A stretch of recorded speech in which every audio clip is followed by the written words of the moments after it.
News night के प्रायोजक हैं Amul, the taste of India और वंडर सीमेंट। जब भी आए भला कर जाए।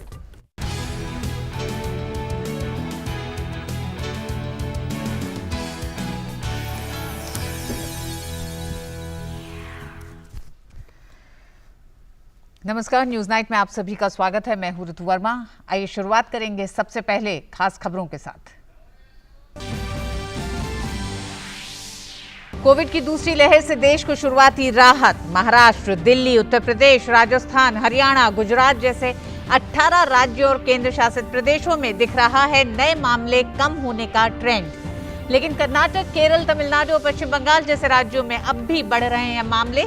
देश के 26 राज्यों में पॉजिटिविटी रेट 15% से ज्यादा है। पूरे देश में पॉजिटिविटी रेट में कमी।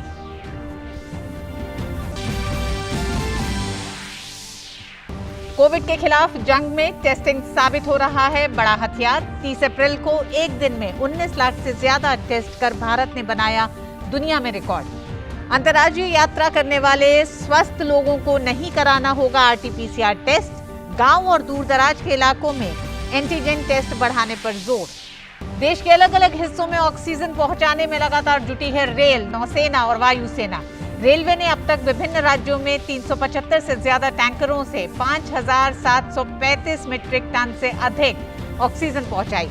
अब तक 90 ऑक्सीजन एक्सप्रेस ने पूरी की अपनी यात्रा। कुवैत से ऑक्सीजन लेकर आए नौसेना के जहाज, एयरफोर्स के जहाज लगातार ला रहे हैं कंटेनर। सेना और डीआरडीओ भी कोविड के खिलाफ जंग में कर रहे हैं मदद। रक्षा मंत्री राजनाथ सिंह ने लखनऊ में डीआरडीओ के 2 नए अस्पतालों का किया दौरा। जम्मू कश्मीर में डीआरडीओ बना रहा है 500 बेड के 2 अस्पताल। सेना के पश्चिमी कमान और हरियाणा सरकार फरीदाबाद के पास अटल बिहारी वाजपेयी सरकारी मेडिकल कॉलेज में बनाया एक कोविड अस्पताल।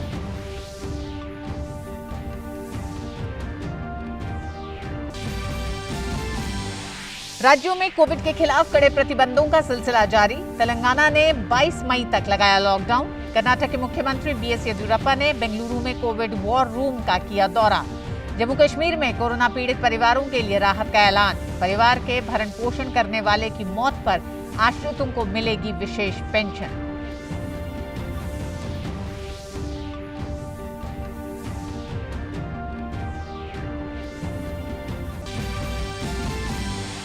दुनिया भर से राहत सामग्री का आना। इस सामग्री को तेजी से राज्यों और केंद्र शासित प्रदेशों तक पहुंचा रही है केंद्र सरकार। अब तक 9,200 ऑक्सीजन कॉन्सेंट्रेटर्स, 5,243 ऑक्सीजन सिलेंडर और 19 ऑक्सीजन जनरेशन प्लांट्स, 5,913 वेंटिलेटर्स और 3.44 लाख रेमडेसिविर की शीशी राज्यों को भेजी गई। देश में तेजी से जारी है टीकाकरण। अब तक दी जा चुकी है 17 करोड़ 27 लाख से अधिक कोविड टीके की डोज। 18 से 44 साल की उम्र वाले करीब 26 लाख लोगों ने ली वैक्सीन की पहली खुराक। केंद्र सरकार ने राज्यों से दूसरी डोज वालों को प्राथमिकता देने और टीके की बर्बादी कम करने को कहा। कोविड पर कांग्रेस कार्य समिति के प्रस्ताव के बाद बीजेपी ने किया पलटवार। पार्टी अध्यक्ष जेपी नड्डा ने सोनिया गांधी को चिट्ठी लिखकर कोविड की लड़ाई में लोगों को गुमराह करने और भय का झूठा माहौल पैदा करने का लगाया आरोप। कहा, सेंट्रल विस्टा प्रोजेक्ट को जानबूझकर बनाया जा रहा है निशाना। कांग्रेस के शासन में ही की गई थी पहल। और आइए खबरों की शुरुआत करेंगे कोविड से जुड़ी खबरों के साथ। कोविड की दूसरी लहर में एक तरफ ऑक्सीजन की उपलब्धता को सुनिश्चित करने में सरकार के प्रयास जारी हैं। ताजा आंकड़े बताते हैं कि देश के कई राज्यों में कोविड के हर दिन कम हो रहे हैं मामले। लेकिन बड़ी चिंता उन राज्यों की है जहां हर दिन मामले अभी भी बढ़ रहे हैं। राज्यों में बढ़ते मामलों को देखते हुए सरकार का जोर गांव और कस्बों में रैपिड कोरोना टेस्ट पर है। अब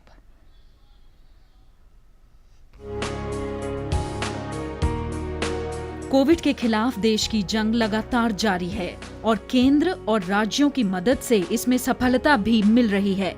पिछले 24 घंटों में देश भर में कोरोना के 3,29,000 से अधिक मामले सामने आए हैं। वहीं 3,56,082 मरीज उपचार करवाकर स्वस्थ हो चुके हैं। इस समय देश में सक्रिय मामलों की कुल संख्या 37,15,221 है। कोविड के खिलाफ जंग में सकारात्मक बात यह है कि महाराष्ट्र, दिल्ली, उत्तर प्रदेश, राजस्थान, हरियाणा और गुजरात जैसे राज्यों में मामले घट रहे हैं। करीब 18 स्टेट्स और यूनियन टेरिटरीज देश में ऐसी हैं जहां पर या तो एक plateauing in terms of cases being reported या एक डिक्रीज नोट किया जा रहा है, जिसमें मुख्यतः महाराष्ट्र, उत्तर प्रदेश, आंध्र प्रदेश, दिल्ली, राजस्थान, हरियाणा, छत्तीसगढ़, बिहार, गुजरात और ऐसे ही मध्य प्रदेश, उत्तराखंड, झारखंड जैसी स्टेट्स हैं जहां पर कि हम पाते हैं कि या तो केसेस की ग्रोथ जो है वह है उसमें थोड़ी कमी पाई गई है या उसमें एक रिडक्शन नोट किया गया है। जरूरी यह है कि यह स्टेट्स भी कंटिन्यूड फोकस अपना कंटेनमेंट पर बनाए रखें ताकि हम इन्फेक्शन के स्प्रेड को कम कर सकें। देश के 26 राज्यों में पॉजिटिविटी रेट 15% से ज्यादा है। 9 ऐसे राज्य हैं जहां ये दर 25% से ज्यादा है। कर्नाटक, केरल, तमिलनाडु, पश्चिम बंगाल, त्रिपुरा और नागालैंड जैसे राज्यों में मामले बढ़ रहे हैं। राहत की बात यह है कि पूरे देश में पॉजिटिविटी रेट कम हुआ है। डे ऑन डे जो देश में केस की पॉजिटिविटी नोट की जा रही है, तो 27 अप्रैल के बाद हम ये पाते हैं कि 27 अप्रैल पर देश में जो केस पॉजिटिविटी थी 19% थी ओवरऑल देश की, जो कि आज अगर पिछले 24 घंटे का डेटा देखें तो पाते हैं वे 18%, यानी कि करीब 14 दिन बाद हमने एक overall trend in decrease in positivity across the country note किया है। इसी के साथ ही हमने एक और एनालिसिस करी है तो पाई है because of the continued efforts by the state, 11 state ऐसी हैं जहां पर वीक ऑन वीक पॉजिटिविटी में भी रिडक्शन नोट किया गया है। कोरोना से जंग में टेस्टिंग भी अहम भूमिका निभा रही है। 30 अप्रैल को एक दिन में भारत में 19 लाख से ज्यादा टेस्ट हुए। इतने टेस्ट करने वाला भारत पहला देश बना। इस बीच सरकार ने कहा है कि गांवों और दूर दराज के लोगों में एंटीजन टेस्ट ज्यादा होने चाहिए। We have to, in the field level and in rural areas and in areas which are hard to reach, we have to start using the rapid antigen tests more aggressively. Earlier, our recommendation was 70% RT-PCR and 30% RT. But now, since the wave is raging, we have requested that we must do more RT tests, faster RT tests, so faster isolation and faster breaking the chain of the virus so that it does not spread. देश भर में corona संक्रमण के मामलों के बीच oxygen की मांग को देखते हुए रेलवे ऑक्सीजन देवदूत का काम कर रही है। रेलवे ने अब तक विभिन्न राज्यों में 375 से ज्यादा टैंकरों में 5,735 मेट्रिक टन से अधिक चिकित्सा उपयोग हेतु ऑक्सीजन की आपूर्ति की है। अब तक 90 ऑक्सीजन एक्सप्रेस अपनी यात्राएं पूरी कर चुकी हैं। महाराष्ट्र, मध्य प्रदेश, हरियाणा, तेलंगाना, कर्नाटक, राजस्थान, दिल्ली और यूपी को ऑक्सीजन एक्सप्रेस से सप्लाई मिली है। लिक्विड मेडिकल ऑक्सीजन के साथ कर्नाटक के लिए पहली ऑक्सीजन एक्सप्रेस मंगलवार को बेंगलुरु पहुंच गई। दक्षिण पश्चिम रेलवे के मुताबिक 6 क्रायोजेनिक कंटेनरों में 120 टन ऑक्सीजन के साथ ऑक्सीजन एक्सप्रेस सोमवार को झारखंड से रवाना हुई थी। उत्तराखंड को अपनी पहली ऑक्सीजन एक्सप्रेस मिल गई है। उत्तराखंड ऑक्सीजन एक्सप्रेस से मदद पाने वाला 9वां राज्य बन गया है। भारतीय रेल की एक और ऑक्सीजन एक्सप्रेस टाटानगर से लिक्विड ऑक्सीजन लोड करके लखनऊ पहुंच गई है। दुर्गापुर से लिक्विड ऑक्सीजन लोड करके चलाई गई ऑक्सीजन एक्सप्रेस कानपुर पहुंच गई है। इसके साथ ही राउरकेला से ऑक्सीजन एक्सप्रेस फरीदाबाद पहुंच चुकी है। एक और ऑक्सीजन एक्सप्रेस बोकारो से मध्य प्रदेश के सागर पहुंच गई है। बोकारो से 7वीं ऑक्सीजन एक्सप्रेस मंगलवार को बरेली पहुंच गई है। इसमें 3 टैंकर हैं जिनमें 49.7 टन ऑक्सीजन है। ये ऑक्सीजन बरेली, शाहजहांपुर, मुरादाबाद और हरदोई सप्लाई की जाएगी। इसके अलावा चिकित्सा ऑक्सीजन की आपूर्ति बढ़ाने के लिए भारतीय वायुसेना के विमान देश और विदेश की लगातार उड़ानें भर रहे हैं। एयरफोर्स के C-17 विमान ने 2 क्रायोजेनिक ऑक्सीजन टैंकर आगरा से जामनगर पहुंचाए, वहीं 2 टैंकर ग्वालियर से रांची पहुंचाए गए।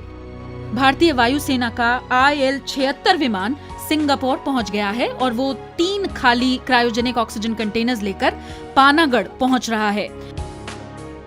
ऑक्सीजन आवश्यकताओं को पूरा करने के मिशन में भारतीय नौसेना भी जी जान से जुटी है। नौसेना के विमान INS तब्बार और INS कोच्चि कुवैत से 5 ऑक्सीजन कंटेनर्स लेकर न्यू मैंगलोर बंदरगाह पर पहुंचे। इन सभी कंटेनर्स में 20-20 मेट्रिक टन ऑक्सीजन थी।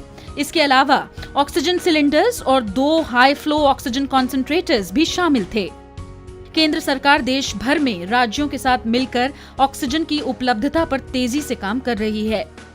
Virtual central control room setup किया गया है, जिसमें भारत सरकार तथा स्टेट यूनियन टेरिटरीज के सीनियर ऑफिसर्स हैं, जो कि अपने आपस में इंफॉर्मेशन एक्सचेंज के साथ साथ कोई भी अगर प्रॉब्लम आती है तो इमीडिएटली फ्लैश करते हैं और उसका तुरंत सोल्यूशन रियल टाइम बेसिस पे राउंड द क्लॉक किया जाता है। और भारत सरकार स्टेट्स और यूनियन टेरिटरीज की गवर्नमेंट के साथ बहुत क्लोज कोलैबोरेशन में काम कर रही है और बाकी स्टेक होल्डर्स के साथ भी, जिससे कि ऑक्सीजन की उपलब्धता पूरे देश में की जा सके। तेल और प्राकृतिक गैस सार्वजनिक उपक्रम भी लिक्विड ऑक्सीजन के ट्रांसपोर्टेशन में मदद कर रहे हैं। इनकी तरफ से अतिरिक्त ISO कंटेनर्स और सिलेंडर्स खरीदने के लिए ऑर्डर दिए गए हैं। उधर दुनिया भर से राहत सामग्री का आना जारी है। भारत सरकार इस सामग्री को तेजी से राज्यों और केंद्र शासित प्रदेशों तक पहुंचा रही है। अब तक 9,200 oxygen concentrators, 5,243 oxygen cylinders, 19 oxygen generation plants, 5,913 ventilators BiPAP और 3,44,000 रेमडेसिवियर की शीशी राज्यों को भेज दी गई है। ब्रिटेन से आए ऑक्सीजन जनरेटर को दिल्ली से असम रेल के जरिए भेजा गया है। कुवैत से आई ऑक्सीजन को भी विभिन्न राज्यों को भेजा जा रहा है। सिंगापुर से आए 3,600 ऑक्सीजन सिलेंडरों को भी राज्यों को भेजा जा रहा है। इन सब के बीच देश में कोविड के खिलाफ जंग में टीकाकरण भी तेजी से चल रहा है। देश भर में अब तक 17 करोड़ 27 लाख से अधिक कोविड टीके की डोज दी जा चुकी हैं। 18 से 44 साल की उम्र वाले करीब 26 लाख से ज्यादा लोग वैक्सीन की पहली खुराक ले चुके हैं। केंद्र सरकार राज्यों को मुफ्त टीके दे रही है तो उनको सीधे खरीदने की अनुमति भी दी गई है। करीब 17 crore doses government of India की तरफ से स्टेट्स को फ्री दी जा चुकी हैं। तो एक स्थाई पर जो मुख्य कार्यक्रम जो चल रहा है वो गवर्नमेंट ऑफ इंडिया की तरफ से फ्री स्टेट्स को प्रोवाइड किया जा रहा है ताकि हम मॉर्टेलिटी को कम कर सकें। साथ ही एडिशनैलिटी के रूप में एक डायरेक्ट परचेज की फैसिलिटी भी सबको दी गई है, चाहे वे कॉरपोरेट हों, प्राइवेट सेक्टर इंडिविजुअल्स हों या इंडस्ट्रीज हों या स्टेट्स हों। तो इट इज़ एन एडिशनैलिटी जिसमें स्टेट्स जो हैं उनसे अपने जितने भी सप्लायर्स हैं उनसे बात करके उनसे ऑर्डर प्लेस कर सकती हैं। इस बीच केंद्र सरकार ने टीकाकरण की प्रगति पर राज्यों और केंद्र शासित प्रदेशों के साथ समीक्षा की है। केंद्र ने राज्यों से कहा है कि वो दूसरी डोज को प्राथमिकता दें और केंद्र की ओर से दी गई वैक्सीन का कम से कम 70% डोज दूसरी डोज के लिए रखें। साथ ही वैक्सीन कम से कम बर्बाद हो, इसका राज्यों को ध्यान रखना है। कुल मिलाकर चौतरफा प्रयास जारी हैं और अब एक ही मंत्र है कि हम सबको कोविड अनुकूल व्यवहार का पालन करना है और जल्द से जल्द खुद को वैक्सीन लगवानी है। सुधीर, नंदिता, आयशा, राजेश और नीतेंद्र के साथ ब्यूरो रिपोर्ट, DD न्यूज। वहीं दूसरी तरफ सेना और संबंधित सेवाओं ने राज्यों में कोरोना मरीजों के लिए स्वास्थ्य सेवाओं को दुरुस्त करने का जिम्मा उठाया। राज्यों में DRDO की मदद से अस्पताल बनाए जा रहे हैं। इस बीच राज्यों ने संक्रमण के क्रम को रोकने के लिए लॉकडाउन को बढ़ाते हुए और सख्ती कर दी है। स्वास्थ्य व्यवस्था को और मजबूत बनाना केंद्र और राज्य सरकारों की प्राथमिकता है। रक्षा मंत्री राजनाथ सिंह ने लखनऊ में DRDO और HAL की मदद से बने 2 नए कोविड अस्पतालों का दौरा किया। रक्षा मंत्री राजनाथ सिंह और उत्तर प्रदेश के मुख्यमंत्री योगी आदित्यनाथ ने लखनऊ के हज हाउस में बनाए गए कोविड अस्पताल का दौरा कर तैयारियों का जायजा लिया। हिंदुस्तान एरोनॉटिक्स लिमिटेड यानी HAL और उत्तर प्रदेश सरकार के सहयोग से 255 बेड का ये कोविड अस्पताल बनकर तैयार हुआ है। रक्षा मंत्री राजनाथ सिंह ने लखनऊ में DRDO द्वारा बनाए गए अटल बिहारी वाजपेयी कोविड अस्पताल का दौरा किया। सेना के चिकित्सकों की देखरेख में चल रहे इस 500 बेड के अस्पताल में कोविड के मरीजों का उपचार पिछले सप्ताह से ही चल रहा है। DRDO का जो लगभग 500 बेड का जो कोविड हॉस्पिटल बना है उसका भी उन्होंने लोकार्पण किया था। यहाँ पर जो लगभग 25 वेंटिलेटर्स और अप्रॉक्सीमेटली 100 के आसपास यहाँ पर HFNC यानी जो क्रिटिकल जो केसेस होंगे इनके ट्रीटमेंट की यहाँ पर बहुत ही अच्छी व्यवस्था की गई है। सेना और संबंधित सेवाएं राज्य में स्वास्थ्य व्यवस्था को और मजबूती प्रदान करने के लिए मदद कर रही हैं। जम्मू कश्मीर में बेड की संख्या बढ़ाने के लिए DRDO की मदद से 2 अस्पताल बनाए जा रहे हैं। एक 500 बेड का अस्पताल जम्मू के भगवती नगर में और एक 500 बेड का अस्पताल श्रीनगर में। जम्मू में 500 बेड का हॉस्पिटल भगवती नगर में और दूसरा एक 500 बेड का हॉस्पिटल श्रीनगर में। इनका काम दोनों का शुरू हो चुका है और हमारी उम्मीद है कि जम्मू का अस्पताल 25 तारीख तक कंप्लीट होगा और जो श्रीनगर का हॉस्पिटल है वो 1 जून तक तैयार होगा। फरीदाबाद के अटल बिहारी मेडिकल अस्पताल में वेस्टर्न कमांड द्वारा 100 बेड के कोविड अस्पताल का शुभारंभ किया गया। हम लोगों ने एक ड्राई रिसेप्शन रूम बनाया हुआ है जहाँ पे पहले पेशेंट आने के बाद में हम लोग उनको एडमिट रखेंगे। उसके अलावा यहाँ पे क्योंकि 25 किलोमीटर दूर है मेन सिटी से और यहाँ पे लैब की सुविधा उपलब्ध नहीं थी, तो आर्मी की तरफ से बेसिक लेबोरेटरी फैसिलिटी की सुविधा भी यहाँ पे हम लोगों ने उपलब्ध कराई गई है। चंडीगढ़ में भी वेस्टर्न कमांड द्वारा अस्थायी अस्पताल का निर्माण किया गया है जो अब चालू हो गया है। आने वाले 4-5 दिनों में हमारे तमाम हॉस्पिटल्स पंजाब में, हरियाणा में और जम्मू में जहाँ पे भी आना है वो बहुत चालू हो जाए। इस बीच तेलंगाना सरकार ने 12 मई से 10 दिन का संपूर्ण लॉकडाउन लगाने की घोषणा की है।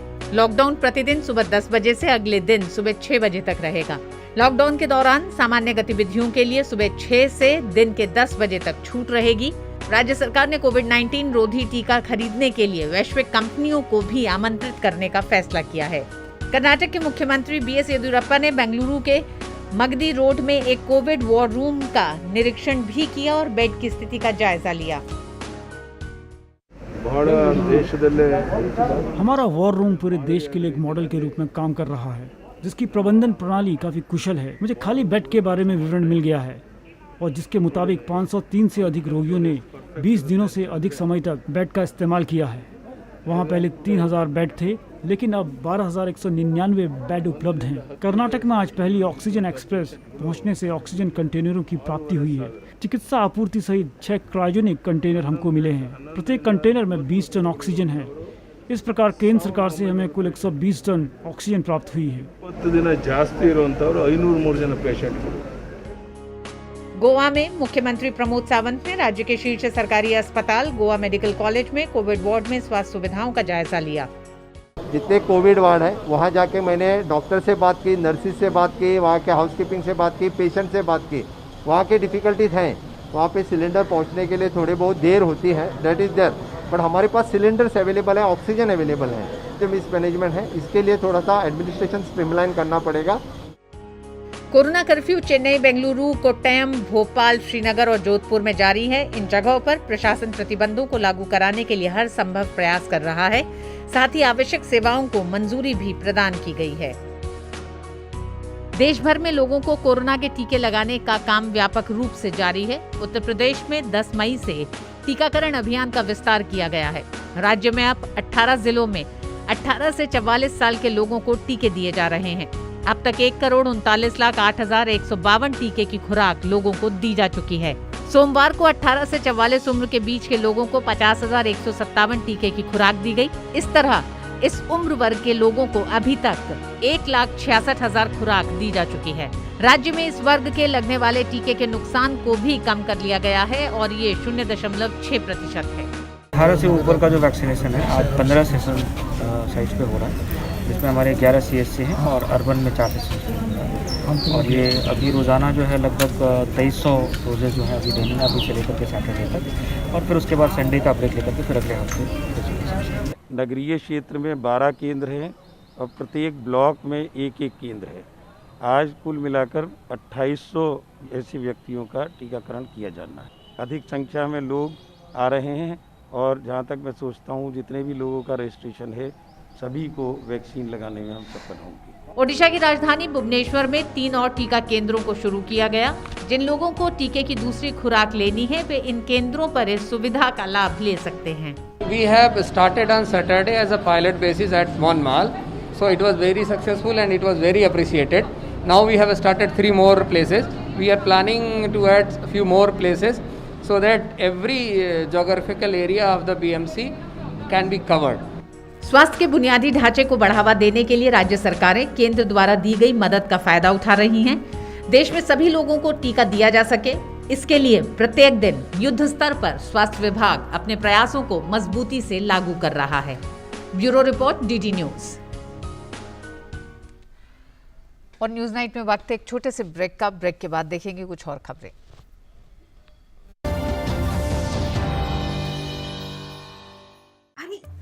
अरे मामा जी, अब कुछ खा नहीं रहे हैं, कुछ बोल भी नहीं रहे हैं। आप लोग इतना कुछ बोल रहे हैं कि आपको कुछ भी सुनाई नहीं दे रहा है।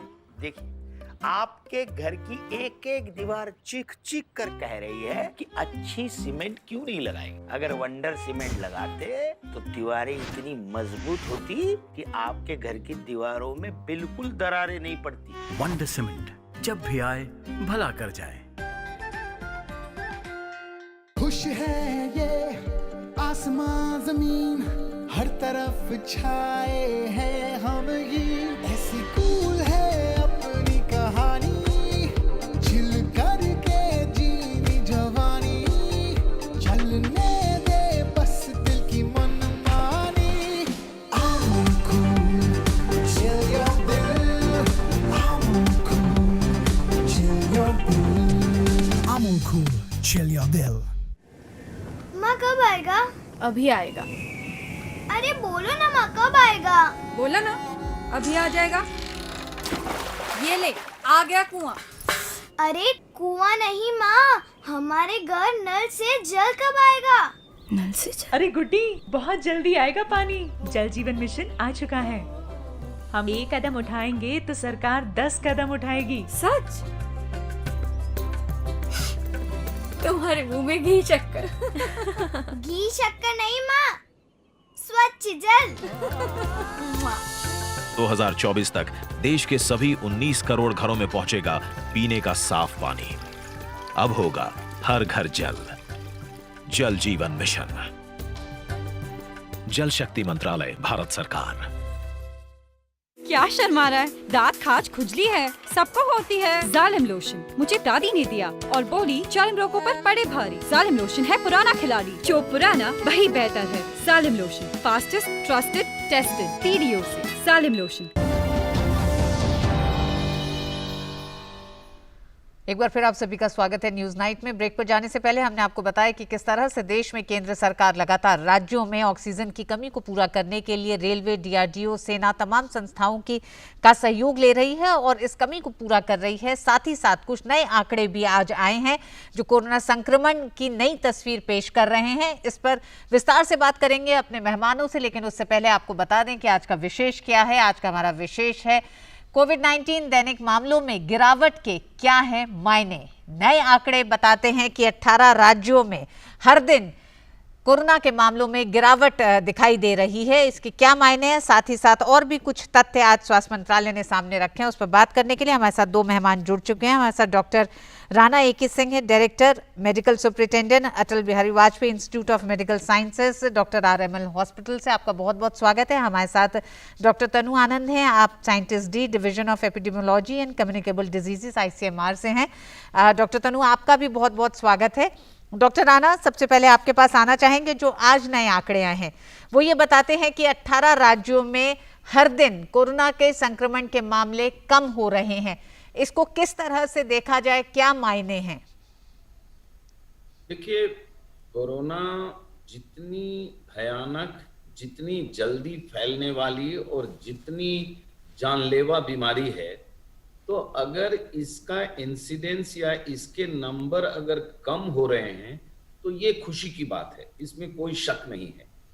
लेकिन ये असली खुशी हमें तब मिलेगी जबकि ये ट्रेंड जो डाउनवर्ड अगर शुरू हो रहा है तो ये डाउनवर्ड चलते ही चला जाए और बेसिक एम कहिए या जो हम लोगों की इच्छा है वो ये है कि ये डाउनवर्ड ट्रेंड कंटिन्यू करके धीरे धीरे करके ये कोरोना बीमारी खत्म हो जाए। असली खुशी तब होगी। लेकिन अभी अगर थोड़ा भी कम हो रहा है, जैसे बीच में बिल्कुल वोल्केनो की तरह, ज्वालामुखी की तरह जो है, ये अभी पिछले 2 महीने से एकदम फट पड़ा था, जब इतनी संख्या हो गई थी कि सारे संसाधन जो है हर जगह कम पड़ने लगे थे। तो ये ट्रेंड कम होना ये बड़ी अच्छी बात है। सबसे इम्पोर्टेंट चीज जो मैं आपके माध्यम से अपने दर्शकों को बताना चाहता हूं कि ये ट्रेंड लगातार कम होते जाए, इसके लिए हम लोगों को कोशिश करनी पड़ेगी। और वो कोशिश है कि कोरोना एप्रोप्रिएट बिहेवियर का कड़ाई से पालन करना पड़ेगा, क्योंकि ये हथियार जो है जिसको हम लोग सोशल वैक्सीन भी कहते हैं, ये पिछले साल हम लोगों ने आजमाया हुआ था और इसी हथियार से हम लोग इसको बहुत ही निम्नतम स्तर पे ले आए थे और ऐसे लगने लगा था कि अब कोरोना खत्म हो जाएगा। लेकिन फिर हम लोगों ने थोड़ी ढिलाई करी है। अब वो जो ढिलाई हुई है उसके बाद सडनली इंसिडेंस इसका बहुत बढ़ गया। तो मैं ये जो डाउनवर्ड ट्रेंड है इससे खुश हुए हम, लेकिन असली खुशी तब होगी जब ये डाउनवर्ड ट्रेंड लगातार कंटिन्यू हुए। तो एक कोरोना एप्रोप्रिएट बिहेवियर का कड़ाई से पालन करना है हम सबको। डॉक्टर राणा जो 18 राज्य हैं इसमें, इनमें वो सारे राज्य हैं जैसे महाराष्ट्र, दिल्ली, उत्तर प्रदेश, बिहार, जहां हम लगातार पिछले एक हफ्ते में कहे तो मामले बढ़ते हुए देख रहे थे। तो ये जो घटते हुए मामले दिखाई दे रहे हैं, क्या इतनी तेजी से काबू पाया गया है? क्या ये लॉकडाउन जो लगाया गया, जो सख्ती की गई है, उसका असर है या लोग भी सचेते हैं? क्योंकि जो तस्वीर अभी दिखाई दे रही थी उससे लोगों में एक डर पैदा हुआ और लोगों ने अपने उस पूरे व्यवहार को एक बार फिर दुरुस्त किया है। देखिए, ये जो डाउनवर्ड ट्रेंड है ये मल्टीफैक्टोरियल फिनोमिना है और जो मैं कह रहा था उसी को आपने भी कहा कि ये जो डाउनवर्ड ट्रेंड है, देखिए सडनली एक हफ्ते के अंदर में वायरस नहीं बदल जाएगा, इसमें कोई शक नहीं है। तो जो सख्तियां लगाई गई, जो पाबंदियां लगाई गई, जैसे लॉकडाउन लगाया गया, लॉकडाउन से क्या होता है कि एक आदमी एक जगह से दूसरी जगह आसानी से नहीं जा पाता। तो अगर कोई इन्फेक्टेड आदमी है, अगर एक जगह से वो दूसरी जगह जाएगा तो रास्ते में उसके जो लोग भी कांटेक्ट में आएंगे, चाहे जिस भी ट्रांसपोर्ट का वो इस्तेमाल करे, तो उनको इन्फेक्ट होने का चांस है। तो जैसे लॉकडाउन कह लीजिए, या दूसरा बिल्कुल आप सही कह रही हैं कि जैसे वो 2-3 महीना पहले जो डर खत्म हो गया था, वो डर लोगों में दोबारा वापस आ गया है और वो डर मतलब अब फिर से लोग सजग हो गए हैं कि कोरोना एप्रोप्रिएट बिहेवियर का पालन कर रहे हैं। तो यही मैं कहना चाह रहा हूं कि कोरोना एप्रोप्रिएट बिहेवियर का सख्ती से पालन किया जाए, ये सख्ती खुद से खुद पे लगाई जाए। दूसरा जो हमारा सबसे बड़ा हथियार है वैक्सीनेशन वाला, जो हमको मिला है, जैसे ही हमारा नंबर आए वैक्सीनेशन लगवा लें और ये दोनों को मिला देंगे तो मुझे पूरा विश्वास है, मैं आश्वस्त हूं कि ये डाउनवर्ड ट्रेंड कंटिन्यू करता जाएगा और कंटिन्यू करता जाए तो फिर उससे खुशी की बात हो नहीं सकती है। और एक समय ऐसा आना चाहिए कि ये धीरे धीरे करके ये बीमारी खत्म हो जाए, ये महामारी। तो यही है, मैं ऐसे ही इसको देख रहा हूँ। डाउनवर्ड ट्रेंड से मैं खुश हूँ, लेकिन ये मैं चाहता हूँ कि ये खुशी हमारी बरकरार रहे, ये डाउनवर्ड ट्रेंड कंटिन्यू। बिल्कुल, डाउनवर्ड ट्रेंड को एक तरह से बरकरार रखने के लिए हम सबको भी प्रयास करने की जरूरत है। डॉक्टर तनु, दूसरी डोज को दी जाए प्राथमिकता, ये आज स्वास्थ्य मंत्रालय ने बहुत साफ कहा, क्योंकि पहली डोज के बाद बहुत सारे लोग इंतजार कर रहे थे। जिस तरह से हमने देखा कि शुरुआती समय में तमाम टीकों की कमी कई राज्यों में देखी गई है। 18 से 44 साल की उम्र के टीकों की भी शुरुआत की जा रही है। ऐसे में दूसरी डोज लगवानी कितनी अहम है? सरकारों को भी, राज्य सरकारों को भी प्राथमिकता दूसरी डोज देने में दी जानी चाहिए, ये क्यों अहम है? आपका ये सवाल बहुत अच्छा है, क्योंकि देखा गया है कि जो हमें वैक्सीन, जो इंडिया में वैक्सीन और कोविशील्ड, इसकी हमें 2 खुराक मिलनी चाहिए। उसके भी 15 दिन के बाद हमारी जो इम्यूनिटी है इन्फेक्शन के अगेंस्ट बनना शुरू होती है। अभी जब हमारे ये केसेस बढ़ने लगे तो हालात ऐसे हो गए कि हमें अपनी जो वैक्सीनेशन पॉलिसी थी उसमें थोड़ा मॉडिफिकेशन करना पड़ा और अपने 18 से 44 लोगों के वर्ष के बीच में जो लोग हैं उनके लिए भी टीकाकरण को आरंभ किया गया 1 मई से। उसके कारण हमें थोड़ा वैक्सीन की कुछ राज्यों में किल्लत सुनने को मिली और देखने को भी मिला। लेकिन अगर हम सबको सिर्फ 1 डोज दें और दूसरा खुराक नहीं मिले तो उनका जो प्रॉपर इम्यून रिस्पॉन्स है बीमारी के अगेंस्ट वो नहीं बनता। इसीलिए इसका बहुत साइंटिफिक बेसिस है, और उसी बेसिस पर जो केंद्र सरकार ने आज ये निर्णय लिया कि जो 70% डोजेस हैं हर राज्य में, वो पहले उनको दी जाए जिनको एक खुराक मिल चुकी है, ताकि उनका प्रॉपर इम्यून रिस्पॉन्स बन सके। बिकॉज एक विंडो पीरियड होता है जिसके बीच में हमें ये डोजेस देनी पड़ती हैं। और ये भी कहा गया है कि साथ में ही हमारे जो वैक्सीन बनाने वाले कंपनीज हैं, उनको कहा गया है कि वो अपनी वैक्सीन प्रोडक्शन को इंक्रीज करें, ताकि जुलाई तक हर महीने हम इतने करोड़ डोजेस बना सकें, ताकि हम अपनी जो जनता है पूरे देश की उसको कवर कर सकें। तो ये अभी इनिशियल फेज के लिए डिसीजन लिया गया है, और जैसे जैसे प्रोडक्शन वैक्सीन की बढ़ेगी उसके बाद मुझे लगता है कि कोई प्रॉब्लम नहीं आएगी कि हर किसी को टाइम से दोनों डोजेस मिल पाएंगी। डॉक्टर सिंह, जहां हम बात कर रहे हैं कि 18 राज्यों में हर दिन के कोरोना संक्रमण के मामले गिर रहे हैं, गिरावट देखी जा रही है, लेकिन एक दूसरा ट्रेंड ये भी है कि 13 राज्यों में अभी 1 लाख से ज्यादा एक्टिव केस हैं, और अगर हर दिन हम मृत्यु हो रही के आंकड़े पर अगर डालें नजर तो 3,29,942 नए मरीज सामने आए हैं। साथ ही साथ 3,876 कोरोना मरीजों की मौत हुई है पिछले 24 घंटों में। तो इसको किस तरह से नियंत्रण में लाया जा सकेगा? देखिए, नियंत्रण करने का तो मैंने बताया, मैं उसी को दोबारा दोहराऊंगा कि इन्फेक्शन रोकना पड़ेगा। मान लीजिए जो लोग इन्फेक्टेड हैं वो ठीक हों, तो जब वो ठीक हो जाएंगे तो उनके अंदर से इन्फेक्शन निकल जाएगा, लेकिन उनसे दूसरा कोई संक्रमित नहीं हो, दूसरा कोई इन्फेक्ट नहीं हो, इसी को रोकना है। और दोबारा वही कहूंगा, कोरोना एप्रोप्रिएट बिहेवियर और ये वैक्सीन दोनों को मिलाएंगे तो ये संख्या घटता चला जाएगा।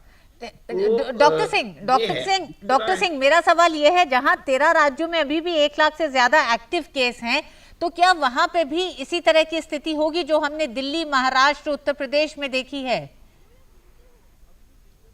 मैं बिल्कुल आश्वस्त हूं कि अगर वहां के लोग भी कोरोना एप्रोप्रिएट बिहेवियर का कड़ाई से पालन करें, मौका मिलते ही वैक्सीनेट करा लें, तो वहां भी ये डाउनवर्ड ट्रेंड आएगा। एक और, जैसे आपने चर्चा करी कि मौतें हो रही हैं, देखिए कोरोना बहुत भयानक बीमारी है, बहुत ही जानलेवा बीमारी है। इसमें जो कुछ चीजें जो मैं देख रहा हूं एज ए प्रोफेशनल, वो देख रहा हूं कि जैसे कोई भी बीमारी आपको होती है तो आपको एक डॉक्टर के पास जाना चाहिए, डॉक्टर से जांच कराना चाहिए, और डॉक्टर जो ट्रीटमेंट प्रेस्क्राइब कर रहा है वो लेना चाहिए। डॉक्टर को लगता है कि आपको कुछ दवाइयां दे करके घर में आपको आइसोलेट करके रहने से आप ठीक हो जाएं, तो वो मानना चाहिए। डॉक्टर को लगता है कि नहीं, आपको हॉस्पिटलाइज होना चाहिए, तो हॉस्पिटलाइज हो जाना चाहिए।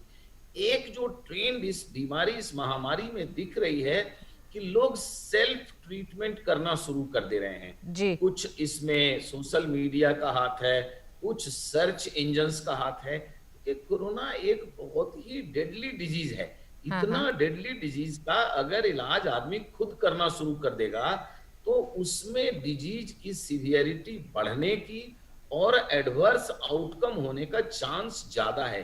क्योंकि जो जो दवाइयां हम लोग कोरोना में यूज कर रहे हैं, इन सब दवाइयों का एक डेफिनेटिव इंडिकेशन है कि इस ग्रुप में इस दवा का इस्तेमाल करेंगे तो फायदा होगा।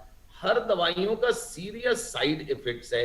तो ये जो सर्च इंजन और ये जो सोशल मीडिया में ये तो बता देते हैं कॉर्टिकोस्टेरॉइड ले लीजिए जी, रेमडेसिविर तो बिल्कुल मतलब ले लीजिए जी, एंटीकोएगुलेंट ले लीजिए जी, लेकिन किसको लेना है, कब इंडिकेटेड है, किस डोज में देंगे, अगर साइड इफेक्ट होगा तो उसको कैसे ट्रीट करेंगे। तो ये जो एक प्रचलन चल गया है, इसको रोकना बहुत ही जरूरी है। इन दवाइयों का डेफिनेट वैल्यू है, लेकिन एक सिलेक्ट ग्रुप ऑफ पेशेंट्स में, ये नहीं कि आपको कुछ सिम्टम है, आपने आरटीपीसीआर कराया, वो आ गया पॉजिटिव, अब साथ साथ आप स्टेरॉइड भी लेना शुरू कर दीजिए, रेमडेसिविर भी लेना शुरू कर दीजिए, एंटीकोएगुलेंट भी लेना शुरू कर दीजिए, और तमाम दवाइयां हैं। डॉक्टर तो सिंह, बहुत अहम बात डॉक्टर सिंह मेडिकेशन को रोकना बहुत जरूरी। जी डॉक्टर सिंह, बहुत ही अहम बात आपने कही है, क्योंकि ये भी देखा जा रहा है कि जब लोगों को आरटीपीसीआर टेस्ट में पॉजिटिव आ जाते हैं तो वो जो अपना इलाज कर रहे हैं, तो कृपया अपना इलाज न करें, डॉक्टर से पूछ के ही उन तमाम दवाओं को ले जो डॉक्टर सिंह कह रहे हैं। डॉक्टर तनु, आज स्वास्थ्य मंत्रालय ने बहुत साफ ये कहा कि रैशनलाइजेशन ऑफ आरटीपीसीआर टेस्ट, पहले का जो रेशियो था वो 70 और 30 का रेशियो था, 70% आरटीपीसीआर टेस्ट और 30% रैपिड टेस्ट, उसको आज तब्दील किया गया है और ये कहा गया कि राज्य अब रैपिड टेस्ट पे ज्यादा जोर दे और खासकर गांव, कस्बे, छोटे शहरों में। तो ये जो तब्दीली है ये नए आंकड़े आने के बाद आई है, तो क्या ये बड़ी चिंता सामने दिखाई दे रही है? लगातार संक्रमण जिस तेजी से फैल रहा है उसको देखते हुए ये बदलाव किया जा रहा है, इसके पीछे का कारण? इसके पीछे का प्रमुख कारण ये है कि हम नहीं चाहते कि जैसे हमने बड़े शहरों में देखा कि जहाँ पर हमारी जो स्वास्थ्य व्यवस्था है वो काफी हद तक ठीक होने के बावजूद भी उनके ऊपर भी इतना दबाव आया जैसे ही केसेस बढ़े। तो हम सोच सकते हैं कि जो गांव, जो छोटे शहर हैं जहाँ पर इतने अच्छे अस्पताल या इतनी अच्छी फैसिलिटीज ना हो, तो अपना आप कह सकते हैं एक सबक लेते हुए बड़े शहरों से, और हम ये सोचें कि संक्रमण जो छोटे शहरों में और गांव में ना फैले, इसीलिए ये तब्दीली आई है ताकि रैपिड एंटीजन टेस्ट से हम 30 मिनट में हमें रिजल्ट पता चल जाता है, जबकि आरटीपीसीआर अभी जब केसेस बढ़ रहे थे तब हमें रिपोर्ट्स 24 घंटे और कई जगह पे काफी देर, 1 से 2 दिन के बीच में रिपोर्ट्स आ रही थी। उस टाइम तक अगर पेशेंट को हमने आइसोलेट नहीं किया और पेशेंट दूसरे लोगों से मिलता है तो वो बहुत जल्दी वायरस को ट्रांसमिट कर देता है दूसरे लोगों में। और ये वाला जो वेरिएंट है जो सेकेंड वेव में हमने देखा है ये काफी तेजी से फैलता है। तो इसे सबक लेते हुए ये निर्णय लिया गया कि छोटे शहरों में जहाँ पे अभी संक्रमण थोड़ा कम है वहां पर अगर हम आरटीपीसीआर की बजाय रैपिड एंटीजन टेस्ट करते हैं और पेशेंट का टेस्ट पॉजिटिव आने पर उसको उसी वक्त आइसोलेट कर लेते हैं, उसके कॉन्टैक्ट्स को ट्रेस करके उनको भी क्वारंटीन करते हैं, तो हम जल्दी ही ये संक्रमण को रोक पाएंगे। क्योंकि अगर जो स्थिति हमने शहरों में देखी अगर वो हम गाँव में पहुंच गई तो ये बहुत मुश्किल हो जाएगा संक्रमण को रोकना। तो मैं कहना चाहूंगी कि ये बहुत अच्छा निर्णय है कि हम जल्दी से जल्दी टेस्ट करके उन संक्रमित लोगों को आइडेंटिफाई करें और उनको अलग कर दें ताकि वो आगे संक्रमण ना फैलाएं। बिल्कुल डॉक्टर तनु, लेकिन यहाँ पर एक सवाल जो मुझे लगता है बहुत सारे दर्शकों के मन में भी होगा, हमने ये देखा आपसे कुछ समय पहले कि जब हम रैपिड एंटीजन टेस्ट कराते थे कई बार वो नेगेटिव आता था लेकिन आरटीपीसीआर पॉजिटिव आता था, तो लोगों को लगता था कि आरटीपीसीआर ही कराया जाए। ऐसी स्थिति में क्या किया जाए? रैपिड टेस्ट, एंटीजन टेस्ट ही कराना सही है, फिर आरटीपीसीआर कराने की जरूरत नहीं है? मैं ये तो नहीं कहूंगी कि रैपिड एंटीजन कर, ये जो निर्णय है ये एक पूरा पब्लिक हेल्थ के हिसाब से या आप कह सकते हैं कि पूरी कम्युनिटी के हिसाब से देखा गया है कि क्योंकि अभी हमारा जो ये इन्फेक्शन रेट है वो काफी हाई है और ऐसे इन्फेक्शन रेट पर रैपिड एंटीजन टेस्ट पॉजिटिव आने के ज्यादा चांसेस हैं, तो हम जल्दी डिटेक्ट कर सकते हैं। कहने का मतलब ये है, इसीलिए ये वाली सुविधा लाई गई है क्योंकि अभी पूरे देश में जो इन्फेक्शन रेट है वो काफी हाई है। आपने जैसे बताया पॉजिटिविटी रेट भी काफी हाई है, 18% भी पूरे देश का है, कई जगह पे तो ये 40% और उससे भी ऊपर पहुंचा है। जी हाँ, 9 राज्यों में ये 25% से ज्यादा पॉजिटिविटी रेट है। हाँ, तो उसी चीज को मद्देनजर रखते हुए देखा गया है कि अगर जिस एरिया में, जिसको हम पहले हॉटस्पॉट कहते थे, अगर उस एरिया में हम रैपिड एंटीजन टेस्ट करते हैं तो हम जल्दी से जल्द पॉजिटिव, बहुत चांसेस हैं कि पॉजिटिव केस को निकाल पाएंगे रैपिड एंटीजन टेस्ट से, रादर देन उसके लिए हम वेट करें कि आरटीपीसीआर की रिपोर्ट के लिए और फिर ट्रीटमेंट स्टार्ट करें।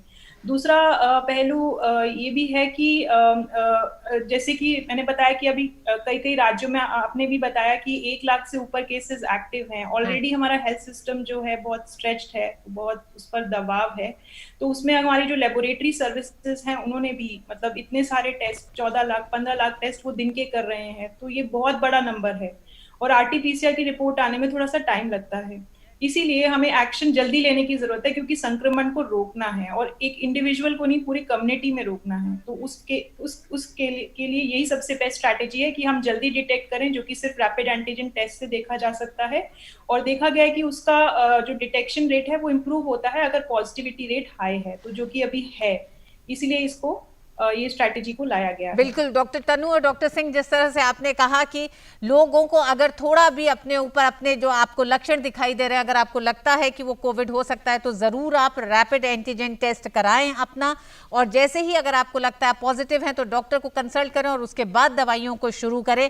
कृपया अपना इलाज खुद से सिर्फ सोशल मीडिया से देख के उन दवाइयों का इस्तेमाल ना करें, उसका एक तरह से घातक परिणाम सामने आ रहा है। और डॉक्टर सिंह का कहना है कि लगातार हमें तमाम उन प्रोटोकॉल का पालन करना होगा, 2 गज की दूरी को बरकरार रखना है, मास्क जरूर लगाना है, अपने हाथों को लगातार धोते रहना है।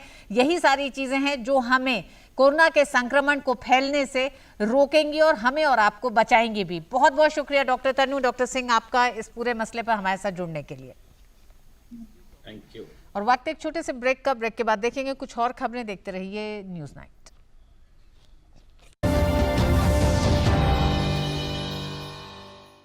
प्रधानमंत्री फसल बीमा योजना के अंतर्गत फसल की बुवाई से लेकर फसल कटाई तक पूरे फसल चक्र के दौरान जोखिम के कवर को प्रदान किया जाता है। स्थानीय आपदा या फसल कटाई के बाद नुकसान की स्थिति में बीमित किसानों द्वारा 72 घंटे के भीतर इसकी सूचना बीमा कंपनी, क्रॉप इंश्योरेंस ऐप, संबंधित बैंक या फिर राज्य सरकार के अधिकारियों या बीमा कंपनी के टोल फ्री नंबर पर देना आवश्यक है। ऐसी फसलें जिन्हें फसल कटाई के उपरांत खेत में सुखाने के लिए बंडल बनाकर रखने की आवश्यकता होती है एवं उस स्थिति में यदि प्राकृतिक आपदा से कोई नुकसान होता है तो फसल कटाई से 14 दिन की अवधि तक बीमा कवर उपलब्ध रहता है और होने वाले नुकसान का आकलन व्यक्तिगत भूखंड खेत के आधार पर किया जाता है।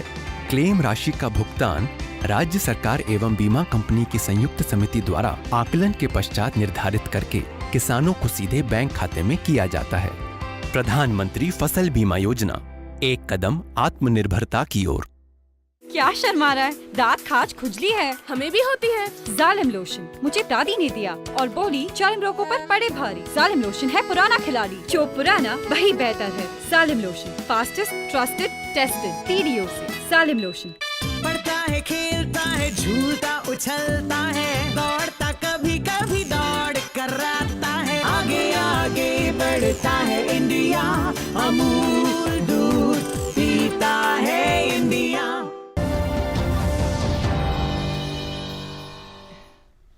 बीजेपी के राष्ट्रीय अध्यक्ष जेपी नड्डा ने कोरोना महामारी के दौरान वरिष्ठ कांग्रेस नेताओं के व्यवहार को लेकर सोनिया गांधी को पत्र लिखा है। जेपी नड्डा ने पत्र में कहा कि महामारी और संकट की इस घड़ी में कांग्रेस के व्यवहार से दुखी हूं, लेकिन हैरान नहीं हूं। उन्होंने आगे लिखा कि जब भारत कोरोना महामारी के खिलाफ अत्यधिक साहस के साथ लड़ रहा है, ऐसे में हर कोई चाहेगा कि कांग्रेस के नेता लोगों को गुमराह करना बंद करें। जेपी नड्डा ने पत्र में कोविड को लेकर कांग्रेस पर नकारात्मक प्रचार करने का आरोप लगाते हुए कहा कि कांग्रेस पार्टी के अधिकांश वरिष्ठ नेता नकारात्मकता फैला रहे हैं। जेपी नड्डा ने सेंट्रल विस्टा प्रोजेक्ट पर कांग्रेस द्वारा राजनीति करने पर आरोप लगाते हुए कहा कि अब एक नया ट्रेंड चलाया जा रहा है कि सेंट्रल विस्टा प्रोजेक्ट को निशाना बनाया जाए, जबकि यूपीए सरकार के दौरान तत्कालीन लोकसभा अध्यक्ष मीरा कुमार ने शहरी विकास मंत्रालय को इसके लिए पत्र लिखा था। यूपीए के समय ही कांग्रेस नेताओं ने संसद के नए भवन की जरूरत बताई थी।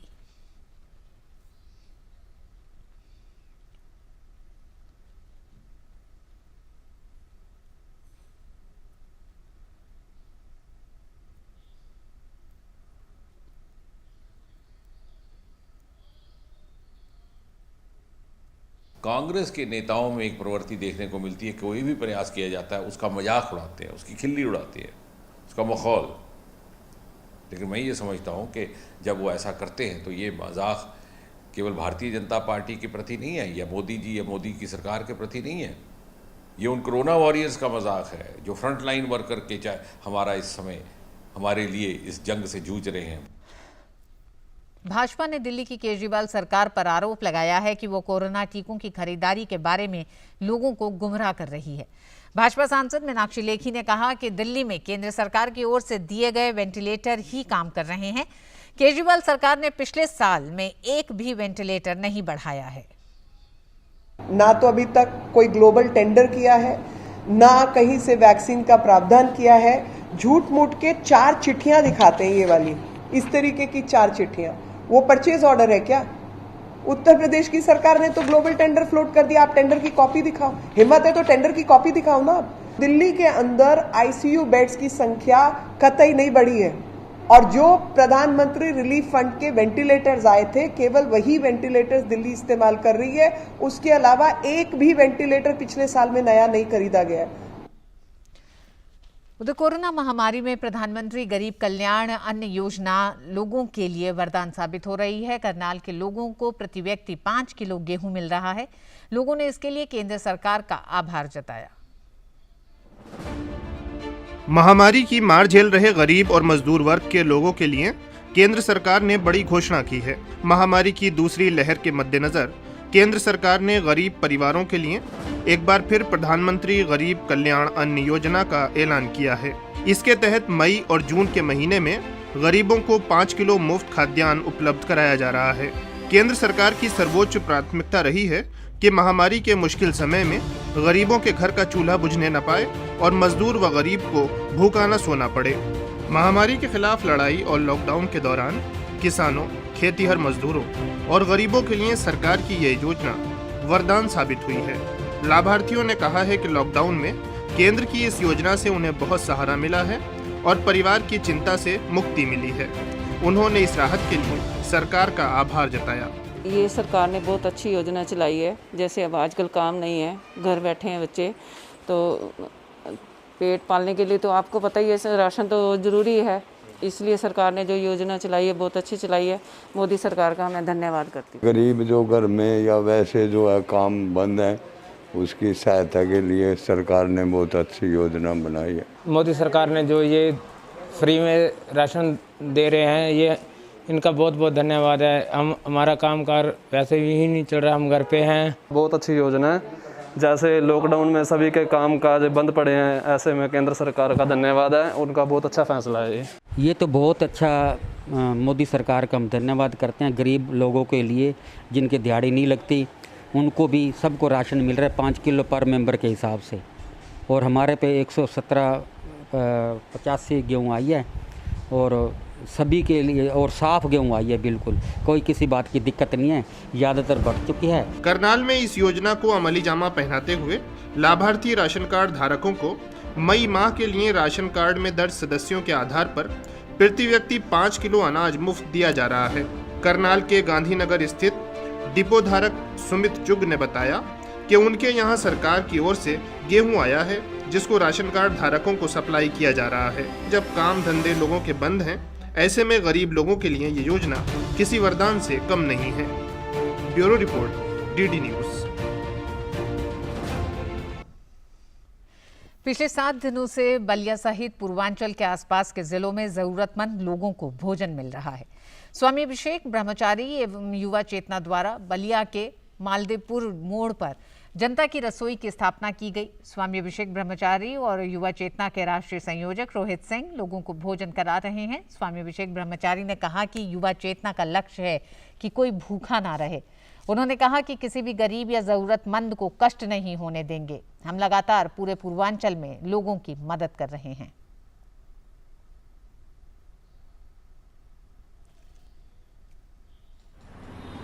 युवा चेतना ने बलिया के मालदेपुर मोड़ पर जनता की रसोई का स्थापना किया है।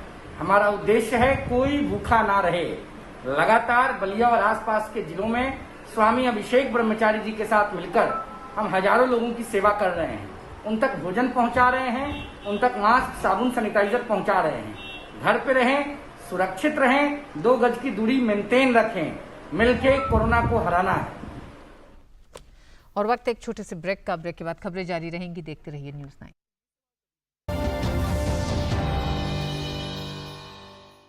प्रधानमंत्री फसल बीमा योजना के अंतर्गत फसल की बुवाई से लेकर फसल कटाई तक पूरे फसल चक्र के दौरान जोखिम के कवर को प्रदान किया जाता है। स्थानीय आपदा या फसल कटाई के बाद नुकसान की स्थिति में बीमित किसानों द्वारा 72 घंटे के भीतर इसकी सूचना बीमा कंपनी, क्रॉप इंश्योरेंस ऐप, संबंधित बैंक या फिर राज्य सरकार के अधिकारियों या बीमा कंपनी के टोल फ्री नंबर पर देना आवश्यक है। ऐसी फसलें जिन्हें फसल कटाई के उपरांत खेत में सुखाने के लिए बंडल बनाकर रखने की आवश्यकता होती है, एवं उस स्थिति में यदि प्राकृतिक आपदा से कोई नुकसान होता है तो फसल कटाई से 14 दिन की अवधि तक बीमा कवर उपलब्ध रहता है और होने वाले नुकसान का आकलन व्यक्तिगत भूखंड खेत के आधार पर किया जाता है। क्लेम राशि का भुगतान राज्य सरकार एवं बीमा कंपनी की संयुक्त समिति द्वारा आकलन के पश्चात निर्धारित करके किसानों को सीधे बैंक खाते में किया जाता है। प्रधानमंत्री फसल बीमा योजना, एक कदम आत्मनिर्भरता की ओर। खुश है ये आसमां जमीन, हर तरफ छाए हैं हम ये, ऐसी कूल है अपनी कहानी, चिल करके जीनी जवानी, चलने दे बस दिल की मनमानी। I'm cool, chill your dill, I'm cool, chill your dill, I'm cool, chill your dill। क्या शर्मा रहा है? दांत खाज खुजली है, सबको होती है। जालिम लोशन मुझे दादी ने दिया और बोली चर्म रोगों पर पड़े भारी। जालिम लोशन है पुराना खिलाड़ी, जो पुराना वही बेहतर है। जालिम lotion, fastest, trusted, tested TDO से। जालिम लोशन। अमेरिका ने कोरोना के खिलाफ जंग में एक बड़ा कदम उठाया है। अमेरिकी खाद्य और औषधि प्रशासन ने फाइजर बायोटेक की कोविड-19 वैक्सीन को 12 से 15 साल की उम्र के बच्चों के लिए भी आपात इस्तेमाल को मंजूरी दे दी है। FDA के कार्यकारी आयुक्त डॉक्टर जेनेट वुडकॉक ने कहा कि ये विस्तार हमें सामान्य स्थिति में लौटने के करीब लाता है। उन्होंने कहा, माता पिता और अभिभावक इस बात के लिए आश्वस्त हो सकते हैं कि एजेंसी ने सभी उपलब्ध डेटा की कठोर और गहन समीक्षा की है, जो कि हमारे सभी कोरोना वैक्सीन आपातकालीन उपयोग प्राधिकरणों के पास है। कंपनी का टीका 16 साल या उससे अधिक उम्र के लोगों के लिए पहले ही मंजूर किया जा चुका है। हालांकि कंपनी ने पाया कि उसका टीका छोटे बच्चों पर भी कारगर है। प्रधानमंत्री नरेंद्र मोदी ने भूटान के पीएम लोताय शेरिंग से टेलीफोन पर कोविड की स्थितियों पर चर्चा की। भूटान के प्रधानमंत्री ने कोविड के खिलाफ लड़ाई के प्रयासों को लेकर सरकार और भारत के लोगों के प्रति सहानुभूति और एकजुटता व्यक्त की। प्रधानमंत्री नरेंद्र मोदी ने उनकी शुभकामनाओं और समर्थन के लिए भूटान की जनता और सरकार को धन्यवाद दिया। पीएम नरेंद्र मोदी ने भूटान के राजा की कोविड के खिलाफ लड़ाई के प्रबंधन में नेतृत्व की सराहना की। दोनों नेताओं ने इस बात पर जोर दिया कि वर्तमान संकट की स्थिति ने भारत और भूटान के बीच मित्रता को आगे बढ़ाने का काम किया है। इस बारे में और जानकारी के लिए बात करते हैं अपने संवाददाता अरुण शर्मा से। जी अरुण, इस पर और क्या अपडेट है?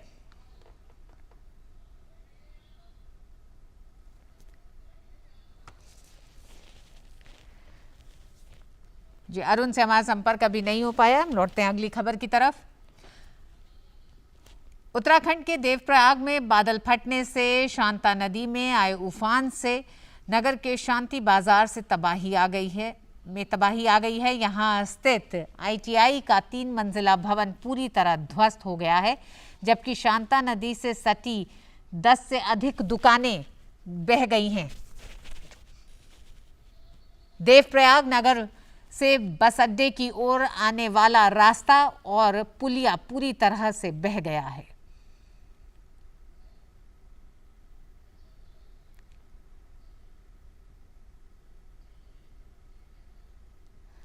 ये दृश्य उत्तराखंड में एक और तबाही को दिखाते हैं। इस पर और जानकारी हम आपको देते रहेंगे। आइए देखते हैं देश से जुड़ी कुछ और बड़ी खबरें। जम्मू कश्मीर के अनंतनाग जिले में सुरक्षा बलों को आतंकियों के साथ मुठभेड़ में बड़ी कामयाबी मिली। सेना ने मंगलवार को आतंकियों के साथ हुई इस मुठभेड़ में लश्कर ए तैयबा के 3 आतंकियों को मार गिराया। सुरक्षा बलों को अनंतनाग के कोकरनाग में वैलू गांव में लश्कर ए तैयबा के 3 आतंकियों के छुपे होने की जानकारी मिली थी। जम्मू कश्मीर प्रशासन ने मंगलवार को कोविड-19 से प्रभावित होने वाले परिवारों के लिए कई कल्याणकारी कदमों का ऐलान किया। वरिष्ठ नागरिक जिन्होंने परिवार में कमाने वाला सदस्य खो दिया है, उन्हें सरकार की तरफ से आजीवन पेंशन प्रदान की जाएगी। जिन बच्चों के माता पिता की मौत कोविड से हो गई है, उन्हें सरकार की तरफ से स्कॉलरशिप दी जाएगी। इसके अलावा सरकार ने लॉकडाउन के दौरान काम गंवाने वाले पंजीकृत कामगारों को प्रतिमाह 1000 रुपये देने की भी घोषणा की। एनसीपी के वरिष्ठ नेता और महाराष्ट्र के पूर्व गृह मंत्री अनिल देशमुख के खिलाफ प्रवर्तन निदेशालय ने धन शोधन मामले में एक प्राथमिकी दर्ज की है। यह प्राथमिकी सीबीआई द्वारा पिछले दिनों दर्ज एफआईआर के आधार पर ही दर्ज की गई है, जिसमें सीबीआई को प्राथमिक जांच के क्रम में देशमुख और उनके परिवार के कुछ संदिग्ध कंपनियों से जुड़े होने के सुराग मिले थे। महाराष्ट्र में मराठा समाज के आरक्षण के मुद्दे पर मुख्यमंत्री उद्धव ठाकरे समेत अन्य मंत्रियों ने राज्यपाल भगत सिंह कोश्यारी से मुलाकात की। मुलाकात के बाद उद्धव ठाकरे ने कहा कि जल्द ही प्रधानमंत्री से समय लेंगे और उनसे जाकर इस बाबत बात करेंगे। उन्होंने कहा कि सरकार मराठा आरक्षण के साथ है। उन्होंने केंद्र सरकार से विनती की कि मराठा आरक्षण का फैसला जल्द लागू करवाए।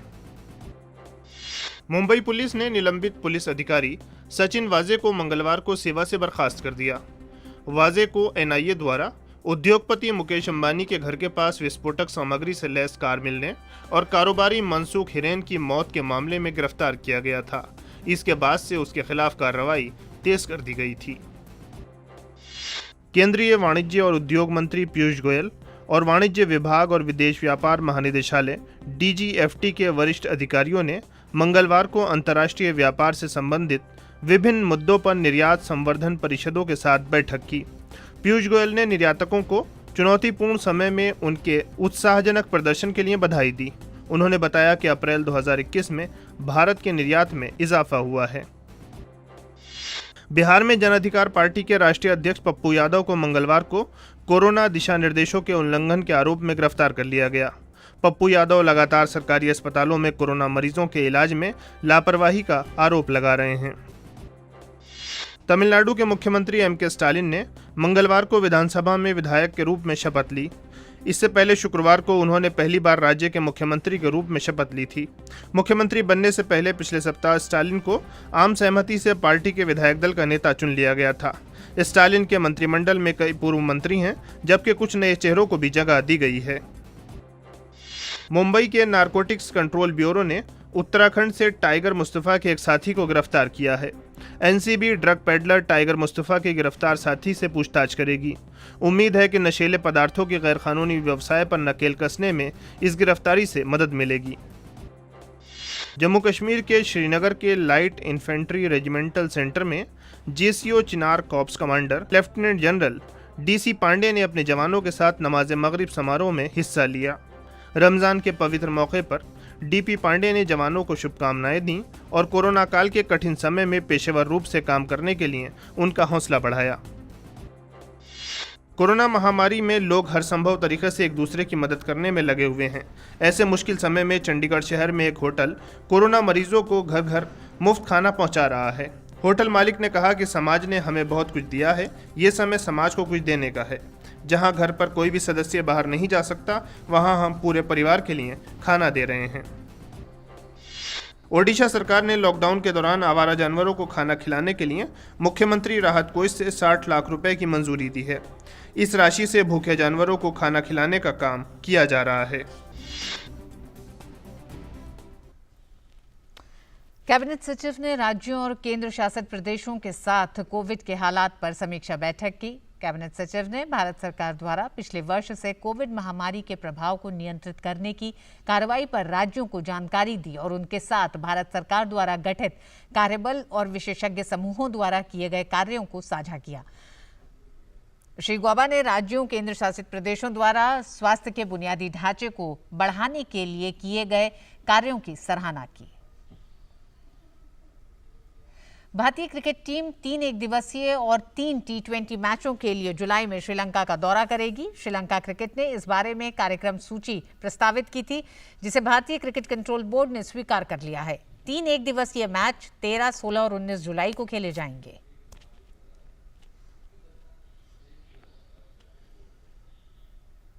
और इसी के साथ न्यूज नाइट में बस इतना ही। डीडी न्यूज पे खबरें जारी रहेंगी। नमस्कार।